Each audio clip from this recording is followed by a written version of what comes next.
Hi అండి, అందరికీ నమస్తే. నేను మీ డైటిషియన్ నవ్యని మాట్లాడుతున్నాను. ఈరోజు ఇంకో హెల్తీ టిప్తో మీ అందరి ముందుకు వచ్చేసాను. అదేంటంటే చాలామంది ఆడవాళ్ళు ఫేస్ చేసే ప్రాబ్లం ఏంటంటే యూరిక్ యాసిడ్ ఎక్కువ ఉంది బ్లడ్లో అని ఇబ్బంది పడుతూ ఉంటారు. యూరిక్ యాసిడ్ అనేది బ్లడ్లో ఉండిద్దండి. అయితే ఆడవాళ్ళు ఈ ప్రాబ్లమ్ని ఫేస్ చేస్తూ ఉంటారు. యూరిక్ యాసిడ్ ఎక్కువ ఉండటం వల్ల ఏంటంటే కిడ్నీలు డ్యామేజ్ అయ్యే ప్రాబ్లం ఉండిద్ది.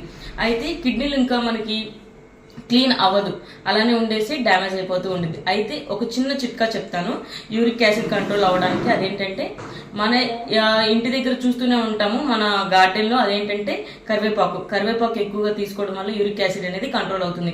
ఎలా తీసుకోవాలంటే మార్నింగ్ పూట మీరు కరివేపాకు పొడి ఒక స్పూన్ 2 స్పూన్స్ కానీ తినడం కానీ, లేకపోతే మధ్యాహ్నం పూట లంచ్లో కానీ, లేకపోతే మేము అలా కరివేపాకు పొడి అలా డైరెక్ట్గా తినలేము అనుకున్న వాళ్ళకి ఏంటంటే కొంచెం గోరువెచ్చని నీళ్ళలో కొంచెం కరివేపాకు పొడి కలుపుకొని హనీ కలుపుకొని తాగడం వల్ల ఆరోగ్యానికి మంచిది. యూరిక్ యాసిడ్ అనేది కంట్రోల్ అవుతుంది. ఎందుకంటే కరివేపాకులో విటమిన్ ఏ